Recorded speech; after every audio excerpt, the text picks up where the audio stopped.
in my heart, I don't want a 70s Fender or a 70s Gibson. Who would have thunk it? I'm gonna say not even, let's go 5 years ago. 5 years. 5 years ago. Who would have thought you'd pull up 1971 Fender Stratocaster and you'd see listings for $10,000? Or like $10,000. Or like, or 19, and this is a 3-bolt, or like even like the 70s tellies, they're all up there. Then like anything like 69, forget about it now. Yeah. No, forget that was like not. It used to be like anything after 65 was somewhat reasonable. It was attainable. You could think about it. It was not unobtainium. Right.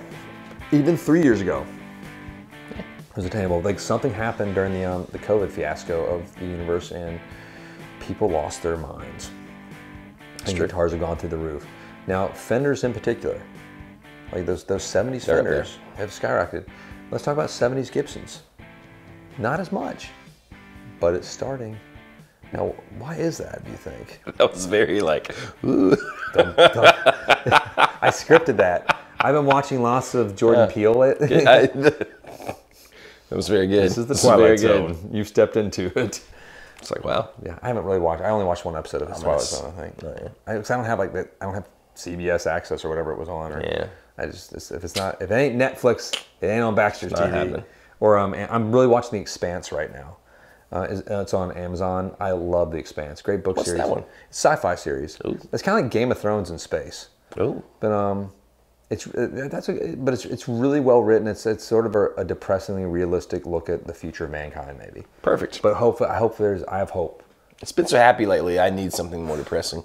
It's definitely but there's lots of good. It's good. There's hope because there's good characters. Okay. That are trying to do good in a world just filled with strife. Like us. Yes. Just like us. Just like us. You might be at the Dollar General and be like, I'm having a bad day here. My kid is like literally peeing in the corner in the alley. But I'm not as dumb as those guys. Yeah, that's Bam. Yeah, I'm doing better. We're doing our part. Anyway, 70s Les Pauls and 70s Gibsons just not they didn't take off as quick. No. They're sort of doing like this thing where it's like Fenders will like why? I don't know. Like, I mean, I was curious. I don't have an answer either. I'm curious what you think. Come on, I'm putting you on the spot here. Put me on the spot. I mean, I don't know. Maybe.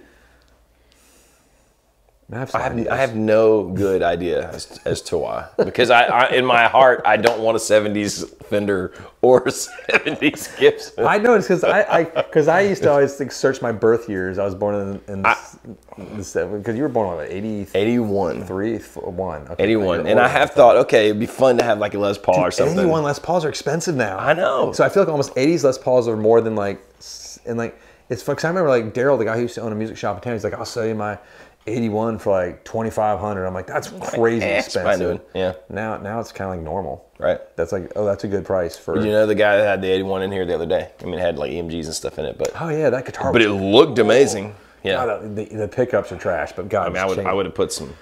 No, it's like Lawlers or something. I think there was a magic with Fender, like because Fender in the 70s, even though there were some wacky guitars, obviously we had a lot of great artists using them. You had the 72 Telly that came out, like the deluxe and everything. It became iconic with That's true. With the Cunify pickups, just the wide range humbuckers. I do think people who love some of the music that I love, like especially some of the Southern rock, Skynyrd, the Outlaws, bands like that, they were using those 70s Strats, especially those like natural 70s Strats. Yes, the ones that weigh 10 pounds.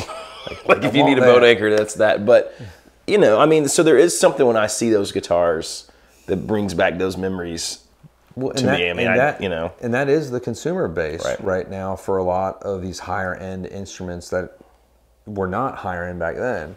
Because I remember, God, 5 years ago selling like a 79 Strat for not much money, and it weighed a ton. It was. Yeah, that was the black pickguard. It was a 3-tone sunburst black pickguard, polycoat, like just like heavy, thin neck. Yes. And it sounded okay actually, but it was just heavy. Whew. I mean, yeah, I've seen all kinds of weird things. That's just that one. I mean, yeah, it's but strange. No, there's like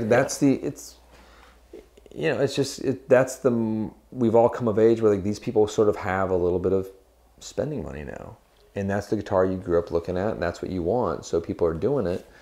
And I kind of get that. What year are mini humbuckers in Like the Gibsons? 78 kind of range. So that's not till late 70s. And I have one of those? I have one of those, and that was my main touring guitar, and I love it. I still think it's cool. It sounds great. It sounds cool. It's like it's a little the neck pick's a little bit darker than I would want in some ways. Right. You'd think being a mini, but that's good. So it's not too bright, I guess. There's no frets on it.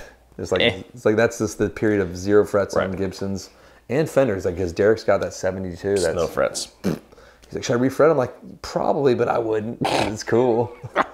Then I have that 76, the custom as well, which is, it's a heavy guitar and it's cool. 3 pickup. That is heavy.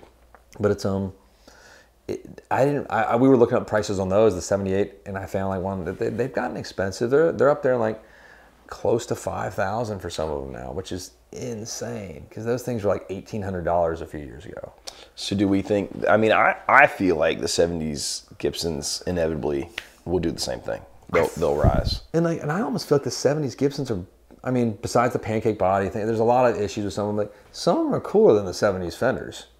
Like, I would rather have 70s Gibsons than 70 Fenders. I think that's probably true for most models.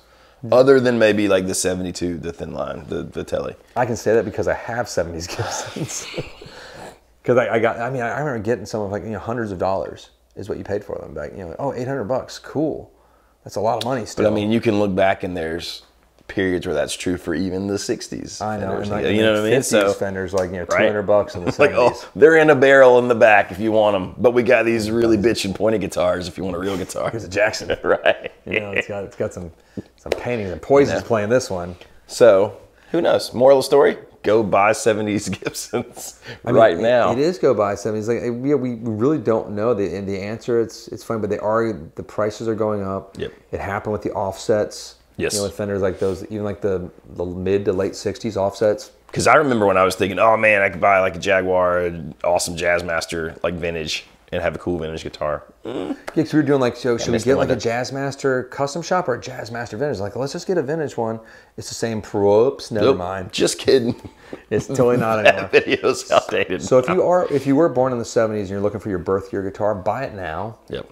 The market's like, it is hot, but it's not cooling off. And I don't think the prices are going to go back. I don't either. I think we're unless we have a major economic correction, which I see that story every once in a while in the news. It hadn't happened yet. I don't believe what I read anymore. I'm just jaded. Too much John Grisham novels. You're so bitter. Bitter and jaded. I remember reading John Grisham on the beach in Florida. The Firm, the first one. I like being like, this is the greatest book ever. And there's this beautiful British girl that I'd see every year, and we would get to. That's how I learned how to kiss. Her name was Katie. She was beautiful. There you go. She was a goddess. She was from England, and she would come to vacation there, and we were at the same time every year. I grew up with that strange, young, beautiful. The scandal. Scandal of it all. I wonder what she's doing to Katie. If you're out there in the universe anywhere, I don't know what your last name is at all anymore. Beautiful young British girl. Used to go to Vero Beach, Johns Island area. I'm sure she's watching guitar. Please be watching guitar. She's like, dear God, that's you. God, Thank God I lost touch. Ooh, you are so ugly. Nice face. I've kept the same body, exactly the same 8th grade body. It's pathtic. I've seen pictures. Yeah, there's been no change. It's really no change. That's I have true. the same clothes. My mom used to buy me like extra large sweaters when I was a kid, thinking I'd grow into them. Because my dad's 6'4", and I sort of just stopped at 6. Yeah, your dad's huge. He's a monster. He played football and stuff. Like, roar and say, no, you'll grow into it. And this is back in like the 80s and 90s or 90s, like when you wore like extra large things too, and it was a thing. I guess that's now. Now it is too. We don't. No. Because we're old. But young kids are, like Anderton Paak and that type of followers and Billie Eilish and everything. And those are not the young kids I was talking about, but the kids that like that. Kids that are into that sort of thing. Baggy things and funny looking clothes. The uglier you can look, the better. It's almost like the punk, but like not cool. It's like did you ever have Jinkos? The giant jeans? No, I never had those. I don't think I did either. No, my friends did. I feel like you would beat up people that wore those. No? I was very tolerant as a child. My dad told me a story because he played football at Arkansas in the 60s, and he said, I was like, do you have any hippies there? He's like, we did. We had 2. They came in and they laid out in the field once. So the football team took them off, and nobody ever saw them again. I think they beat them up pretty badly. It was just, he's like, yeah, I just missed the whole like the pot thing too. It's kind of a bummer. I just missed it. I'm like, no, I think it was going on pretty strong in 64. He's like, no, not in Arkansas. I'm like, yeah, probably maybe not in Arkansas. Like, yeah, he did really miss that whole like, he missed that whole like.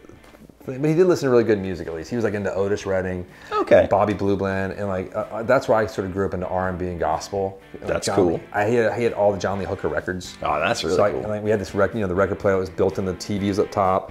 It was a smaller TV than like it had this cabinet. It was like this narrow cabinet with the record player. When your TV and stereo were furniture. Like yeah. Anyway, but that's it. So that's all I got on it. So like buy your 70s guitars now if you want them. They're getting more expensive. There you go. We don't know why exactly, but it's happening. Let us know in the comments, would you rather have a 70s Fender or a 70s Gibson? Fight it out. We'll come and weigh in. I think we pretty much did weigh in. I weighed in. You're at least your team 70s Gibson. I don't know. I'm torn still. So sway me in the comments. Hit like and subscribe if you have not already. Thanks as always for hanging out with us, and we'll see you next time.